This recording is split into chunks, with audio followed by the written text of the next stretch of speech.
Mr. Hemant Nerurkar, Mr. Gopal Krishnan, Mr. Sandeepan Chakravarti,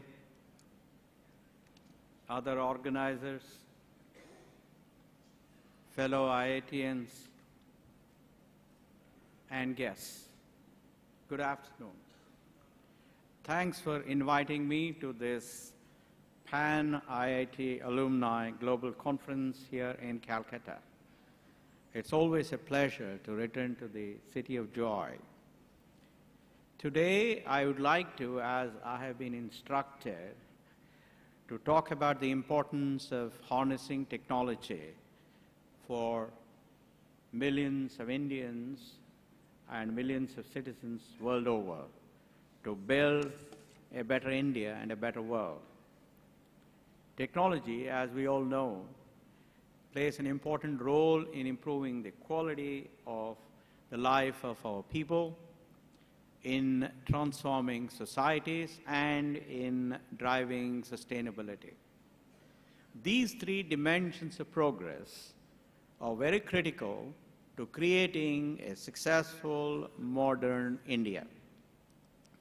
If we go back in time, we can see that France and Great Britain advanced significantly in prosperity and power post the Industrial Revolution in the 19th century. Similarly, the undisputed superpower status of the US post-Second World War till recently can be attributed to its preeminence in higher education and research, resulting in extraordinary progress in technology. Today, thanks to technology, China is the undisputed global leader in manufacturing, and India has become the software factory of the world. Therefore, it is safe to say that technology is a key determinant in unlocking a nation's potential and in achieving the three dimensions of progress that I mentioned earlier. The engineers have transformed the world in a way we never thought was possible. When I explain to my children how I lived, they think I am exaggerating. We have seen extraordinary progress in every area of human life. We have conquered several diseases like tuberculosis, sexually transmitted diseases, ulcer, and cardiovascular malfunctions, just to name a few. We have made tremendous progress towards conquering cancer and AIDS, among many diseases that continue to threaten our lives. We have conquered distance thanks to supersonic planes. Automobiles have made commuting easy. We have created ATMs, credit and debit cards, and mobile money to make our travels easy and comfortable. Advances in hardware and software have created mobile and ubiquitous computing and communications, making this world a global village. Thanks to the power of television and internet, we have proclaimed the death of distance and time. Khan's Academy and Udacity, just to name a couple of examples, have democratized education and brought its power to the remotest places in the world. We have enhanced agricultural productivity, and the world is surplus in grains. We have enhanced the quality of entertainment thanks to advances in digital audio and video technologies. The list of our achievements, therefore, my friends, goes on and on and on. Yet we see vast suffering in the world around us. Over 1 billion people in the world live below poverty line and eke out a living with barely $1 a day. These people do not have access to basic needs like clean drinking water, power, nutritious food, schooling, shelter, and health care. While on one hand, access to basic necessities remains a challenge, on the other hand, we also see unsustainable consumption in this world. The challenge, therefore, lies in ensuring the well-being of 7 billion human beings without disturbing the balance of nature. We need to bring in sustainability into every aspect of our life to ensure that we do not erode nature's precious resources.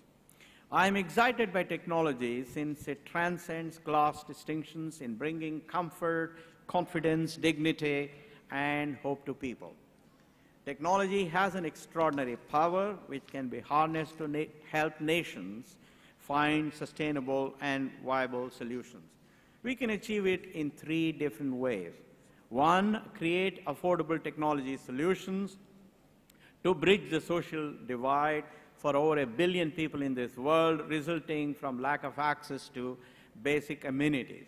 Second, design sustainable technology solutions to enable us to conquer the problems resulting from urbanization and unsustainable demand on natural resources. Third, innovate to improve existing technologies to create a better tomorrow for everybody. Let me elaborate a little bit on each of these. One, a study by World Bank shows that technological progress has indeed helped in reducing poverty in developing countries from 29% in 1990 to 18% in 2004. However, making technology available to everyone on this planet requires that it becomes affordable. Let me take the case of healthcare, an essential service for every human being. A significant percentage of people in developing nations have little or no access to timely and affordable health care. Every day, approximately 800 women die from preventable causes related to pregnancy and childbirth. About 1.6 million people die every year from treatable diarrheal diseases. More than 8 million deaths in 2008 were among children under 5 years of age, and 99% of them came from low and middle income countries. Telemedicine is an emerging technology service that can be hugely leveraged for providing access to affordable health care. eHealth Point Services is an enterprise that combines the use of telemedicine and ICT to deliver a three-way affordable healthcare services in Punjab, India. Since 2009, 6 eHealth Point units have provided around 33,500 telemedical consultations, 19,000 diagnostics, and 3,000 vaccinations so far only in the state of Punjab. They plan to scale up operations to provide such services to a larger number of rural folks. My next example is the affordable refrigeration. Refrigeration is a problem in many tropical and hot countries, especially in rural areas there. Either people cannot afford refrigerators available in the marketplace, or the lack of nearly uninterrupted electricity supply needed for these units to operate usefully just does not exist. We need refrigeration technology that does not need near 24 hours connection to power grid for them to use such equipment in rural villages. Chotu Cool is a 30-liter household fridge priced at 3,500 rupees that brings a paradigm shift in the technology of refrigeration. Unlike the normal refrigerators that run on traditional compressor-based cooling system, Chotu Cool runs on cooling chip and a fan like those used in computers. It is portable and uses just 55 watts of power and uses high insulation to stay cool. In a world where 1/3 of food goes waste due to lack of refrigeration facilities, Chotu Cool, I believe, is an encouraging step towards a technological progress in refrigeration. Chotu Cool strengthens my belief that innovations in technology can make life for the poor rural folks better at affordable prices. Now let me get to sustainable technology solutions. It is now recognized by most inhabitants of this planet that inclusive and sustainable prosperity is the way forward.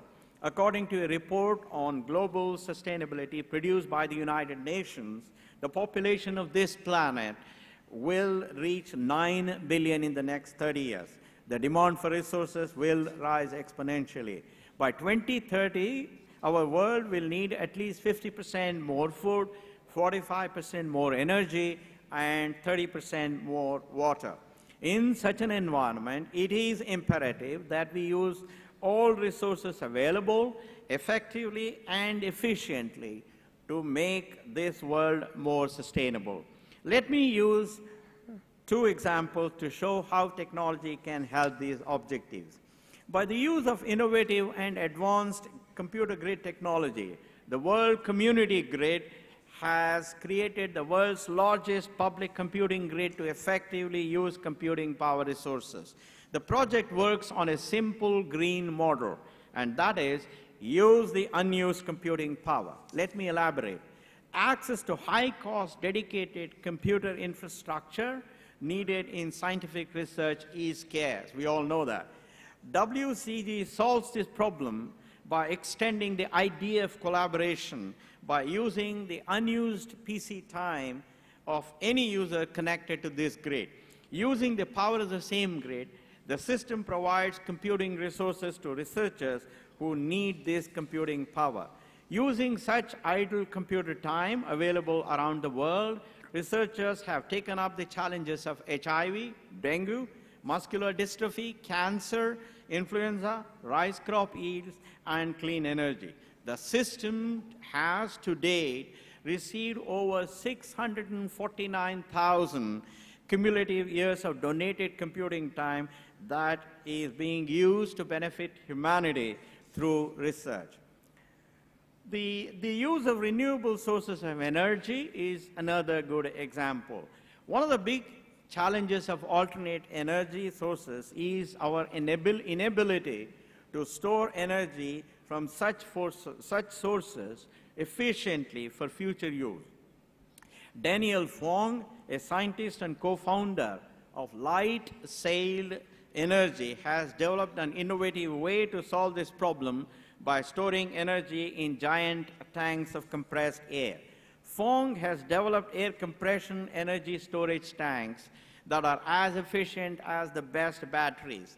These tanks give out 7 kWh of energy for every 10 kWh of energy intake. In other words, they're 70% efficient. Fong used a dense mist of water spray which rapidly absorbs the heat generated during compression of air, thus saving on energy. The idea is to plug these tanks into solar, wind, and traditional energy forms where all excess energy can be used in the future. With further work, I believe that Fong's idea will revolutionize the traditional power grid and make it more efficient and green. Technological advances imply a mindset that is open to new ideas and change resulting from them. Let us remember Sir Winston Churchill's words that to improve is to change and to be perfect is to change as often as necessary. This is where improving existing technologies can yield huge benefits. Let me give you a couple of examples of technology that can bring hope to the lives of people. Around 4 million Indians suffer from cerebral palsy and other disabilities that make it difficult for or impossible for them to speak. Ajit Narayanan took it up upon himself to change this. He is the inventor of a low-cost tablet-based system called Avaz. Unlike other alternative and augmentative communication software, Avaz costs just $800 or 40,000 rupees, which is about 6 to 8 times less than the regular speech synthesizers available in the market today. It is relatively affordable, therefore. It supports multiple languages, is portable, has a text and picture mode, and is compatible with Android phones. Ajit wants to improve the quality of the speech synthesizer and use mobile app stores to distribute a version of this software. With advances such as these, I believe that it will not be too far before every person with a speech disability can indeed communicate effectively. Now I'll come to my last example. And this example has changed the lives of visually impaired people through a unique way of using technology. According to WHO, there are about 39 million visually challenged people in this world, 90% of them living in developing countries. Blindness and poor vision have a tremendous impact on the quality of life, particularly for those living in poverty. Yet the tools to provide mobility to the blind have changed very little since 1920s. Anirudh Sharma tackles this problem with a cost-effective and simple solution. He calls his solution LayChel. LayChel is a $20 cheap and unobtrusive navigation aid for the visually impaired. As you all know, LayChel means take me along in Hindi. The fundamental technology behind these shoes is haptics based on the sense of touch. LayChel shoes provide haptic feedback by guiding users towards their destination through vibration. By pairing it with a GPS-enabled Android smartphone, the user can speak a destination into Google Maps and then move around using Google's navigation.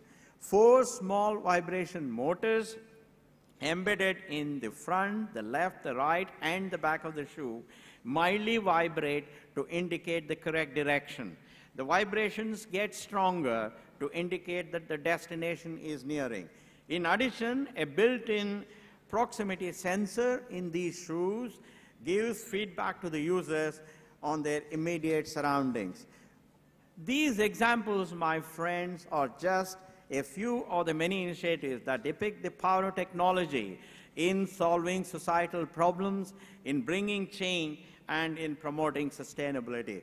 You will notice that except the example of Daniel Fong, every other example that I gave has been actually synthesized here in India by smart people.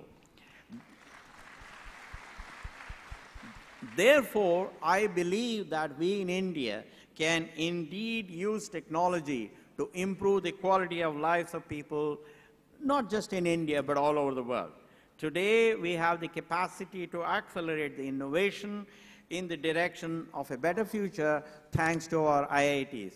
When I look at the extraordinary set of people, both on the podium and out there in the hall, I feel enthusiastic and confident of the success in harnessing technology for the benefit of India and the global community. Therefore, my friends, I urge each one of you to reflect on the challenges that we face today and to become a pioneer for social purposes in your area of expertise. Thank you very much.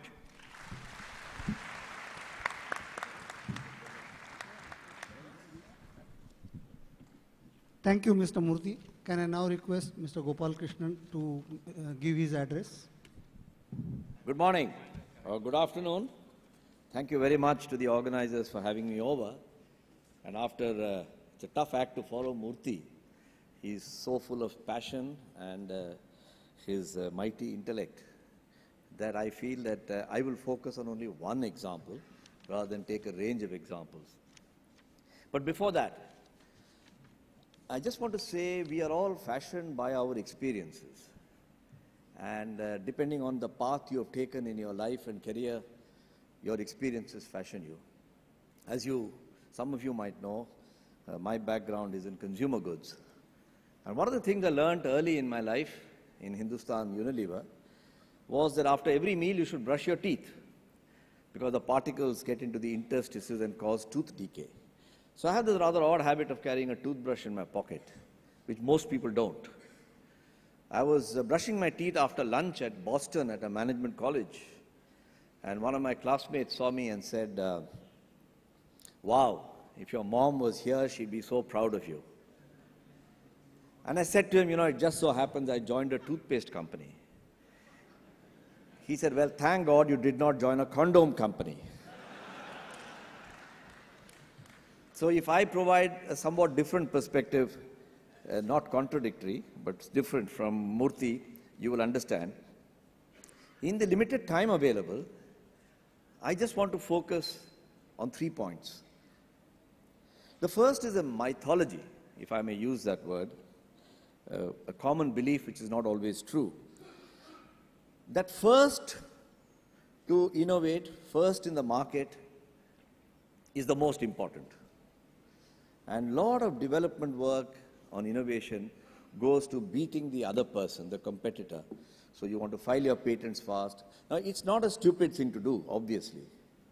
But we forget that there are lots of firsts in the market who are unknown today because the seconds in the market or the thirds in the market have prevailed.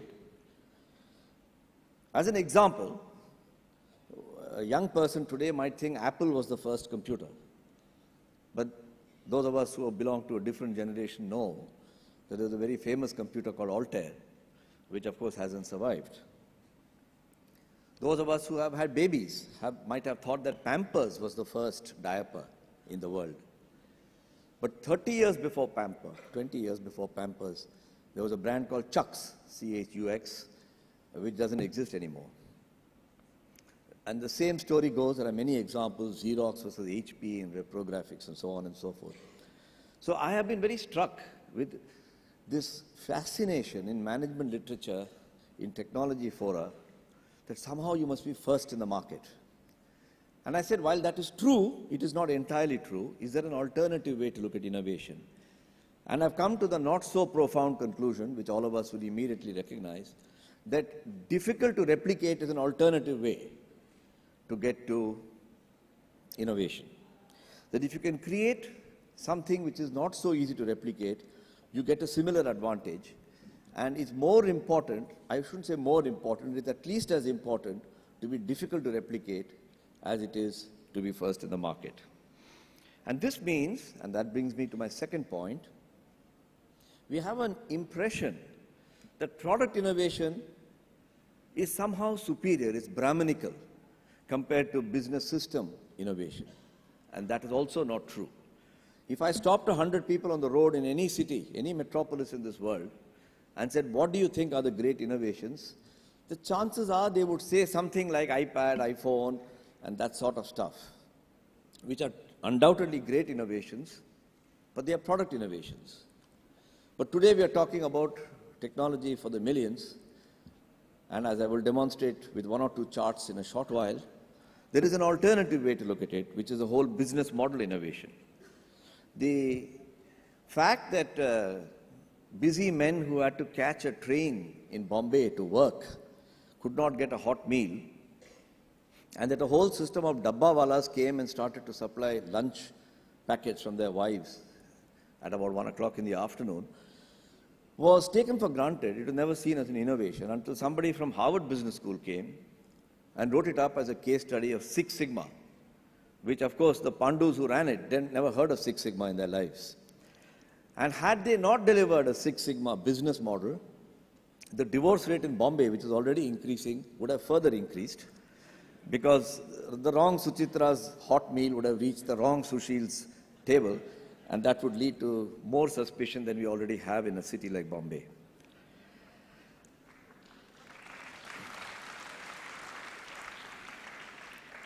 Innovation is also to do with the way you look at it.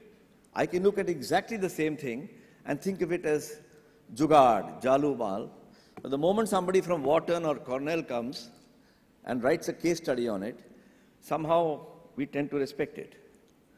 If you can recall back, again I talked to people of my age group, 1966 was a very seminal year, because in that year, M.S. Subbulakshmi was invited to sing in the United Nations and Carnatic music became international. Ravi Shankar met the Beatles and trained them, and the sitar became international. B.K.S. Iyengar went to California and taught yoga, and yoga started to become global.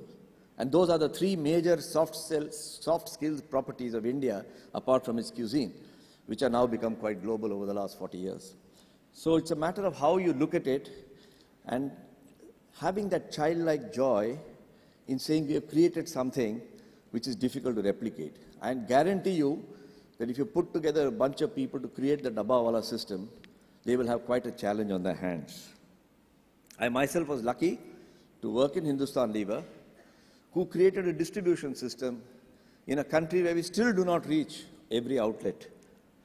And it was so difficult to replicate for consumer goods companies. So my first point was that first in the market idea is a useful condition but not a sufficient condition. My second point is that when you talk of innovation for the millions, the word technology should encompass business models and not just products. And we should take a broader view of technology. And the last point I want to make is what I would like to present very briefly, that innovation and bottom of the pyramid is not a question of one triangle, but it's a triangle of triangles. And I will close with that example. By the way, talking about how you look at things, I don't know if it has struck you that every living creature on this planet has a number of heartbeats which is fixed at the time it is born as a species.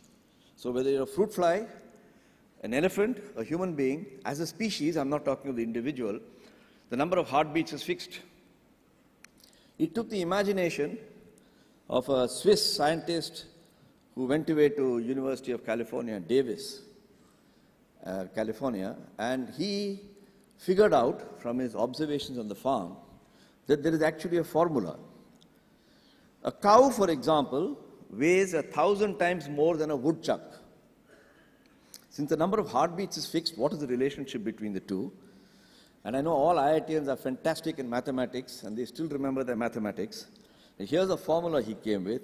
It is the square root of the square root of 1,000, and therefore it's logarithmic. And so he says a cow, as a species, lives 5.5 times as much as a woodchuck. And in this way, he mapped how all the species come with a constant heartbeat, number of heartbeats, and have different lives depending on their weight and their size. One more reason for people of my generation to keep their weight low and not to put on too much of it.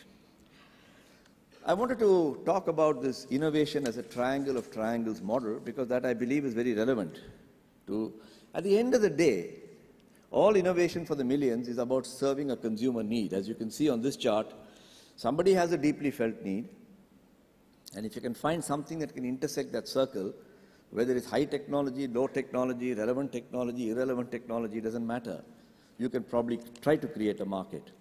But this is what I mean by a triangle of triangles model, because you have three triangles here. The way we tend to look at innovation is typically illustrated by the left-handmost triangle, which is marked as A. And if you ignore the other two for a moment, you see that technology-led innovations at the top of the pyramid, the technology-led innovations which are product-based, which are first in the world, e.g. iPod, iPad, etc., they tend to be recognized as innovations. But below the dotted line, what my friend, our friend, the late C.K. Prasad would have called bottom of the pyramid, you will find there are other things like value-led, business model-based, difficult to replicate categories. Murthy himself gave a few examples, and the Arvind Eye Care, there are many examples of this. And this is other model of innovation that we have. If you move to the second triangle, the inverted one, it says that the visibility of the top, the A part, is very high. Everybody knows about it. And the visibility of the bottom part is very low. Unless some of our authors wrote about Arvind Eye Care or Chotu Cool or whatever, the world doesn't know about it. But it is happening all the time as a response to a set of pressures and consumer needs that are developing out of a situation. The fact that you could not get power to everybody requires Chotu Cool to be invented. You could always solve the problem by delivering power to everybody, but that doesn't assure the buying power for refrigeration. And the third triangle is very important because it describes the societal impact. Without any lack of respect for iPad and iPod, how many people can it benefit in the world? It revolutionizes. It's fantastic. 1 million? 1.5 million? 2 million? But there are 7 billion, as Murthy pointed out. And many of them will not get that benefit except through diffusion. Whereas the ones in the lower half of the triangle have potentially a tremendous impact on very large numbers of people. If Chotu Cool was possible to commercialize, and there are challenges in doing so, it can benefit the have-nots. And that precisely is the subject of today. I want to bring all this together to show you a small video clip of something which I have been involved with And I'm not here to eulogize that I have been involved with it. I've merely been involved. There are many other smart people who have worked on it. But it is got the flavor of what Murthy talked about. Real big problems which require elegant solutions by applying high or low technology in a very impressive way. And I'm not using this as a wonderful example of a great commercial success, but hopefully in the course of time it will. He referred to health challenges in the world. Well, one of the challenges is the challenge of waterborne disease. We all know this. Every time the monsoon comes, we boil our water. I don't know if you're aware that half the hospital beds in the world, half, are filled with people who have suffered from waterborne disease. Half. In other words, if you can solve the waterborne disease, as an idealist, you can save half the hospital beds. Now that's a stunning number. And if you add to this the number of people who died due to waterborne disease, and I don't want to depress you on this Sunday morning, you already heard from Murthy how many people die out of various other things, it can be quite depressing. It's not a matter of great pride, it's a matter of shame actually, that in our country, and there are other societies like ours, waterborne diseases cause 1.6 million you mentioned for some diseases. We are almost at 2 million every year. I don't want to go on talking about how much waterborne diseases are a threat to national health, except to say that you have to provide a solution, like he referred to Chotukul, where it can work without electricity, without reverse osmosis, without some fine filters. It's got to be affordable. And therefore, through a set of circumstances, which I will not go into in any great detail, one of our companies, Tata Consultancy, worked on as a CSR project and arrived at the insight, which incidentally came from an IIT Kanpur professor who had joined the TCS R&D center, that rice husk, which is largely silicaceous material, can have a lattice structure which can take away a fair number of bacteria. He used that technology to create a clunky gadget. And whenever there was an unfortunate episode, which happens periodically, we would rush these to those sites with the hope. And our chairman, on one of his visits, I just happened to be accompanying him, he said, listen, there's no point having a device which removes 65% of the bacteria. It's almost like a consumer goods manufacturer saying 35% bacteria free if you buy one of these gadgets. So unless you can remove 99.99 and reach an international standard, it won't work. And then through a long, tortuous story, like all innovation stories, our chemical engineers and chemists came to the insight that if you take nanoparticles of silver and mix them into the rice husk, and if you can burn the rice husk to have a certain proportion of carbon and silica, you can actually remove not only the bacteria, but the virus and the cyst, which are even smaller particles. And that resulted in producing this product, which is in the marketplace. I'm illustrating this not to tell you that Tatas are particularly clever. We are as dumb or clever as anybody else.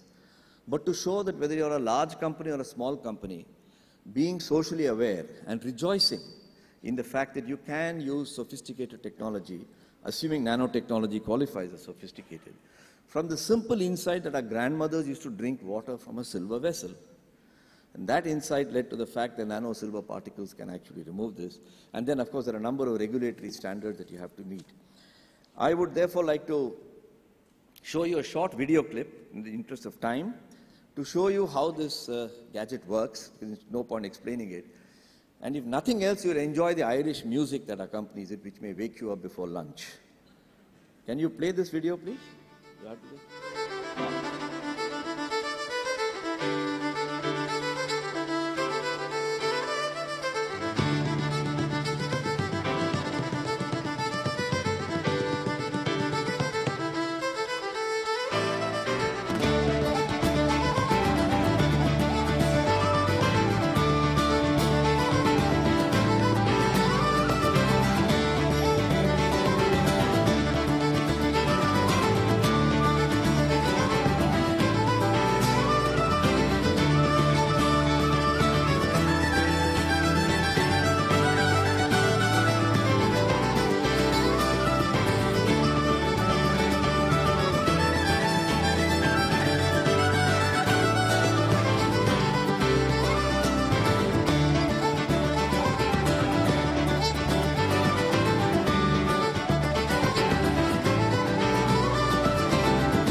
since I was unsure that you all will clap, I got the clap incorporated into the music.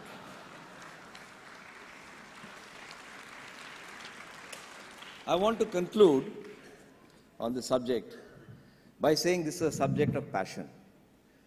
It has to come from the heart. There may or may not be profit, but there has to be endeavor. Indeed, all societal progress, irrespective of whether it's based on technology, business models, highfalutin words or not, are acts of passion. And our nation is a shining example of a society of passion. There is no logic by which you can argue and defend how this country is one, how it is united and yet it is separate, how this place runs. These are complete mysteries. There are occasional mornings, and those number of mornings sometimes increase, when you read the newspaper with despair.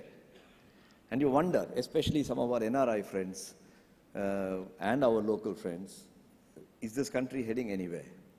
I want to read out to you, since I am in the city of my childhood, my birth, and this is my city, a letter which was written by none other than the person who is still alive, Netaji Subhash Chandra Bose. Netaji Subhash Chandra Bose was a passionate person, and he wrote to his brother Sharat Chandra Bose a letter which has not been written about much and has just come out because Shaugata Bose in his latest book on Netaji has pulled it out of the archives and is lying here at the Netaji Research Library. And I want to read this out. It's dated the 8th of January, 1913. So the 100th anniversary of this letter is approaching next month. Netaji to his brother, Dada, another year has rolled by and we find ourselves responsible to God for our progress and our work. When I survey my last year's work, I cannot help reflecting on the goal of life. Are we really nearing our long-cherished goals? Is our dear country on the high road to progress? Maybe good will come out of this, as India is wading through sin and corruption. But so far as my eye can behold, I see only darkness. Well, since that date, 8th of January 1913, as Murthy himself pointed out, there has been tremendous progress in this country. And I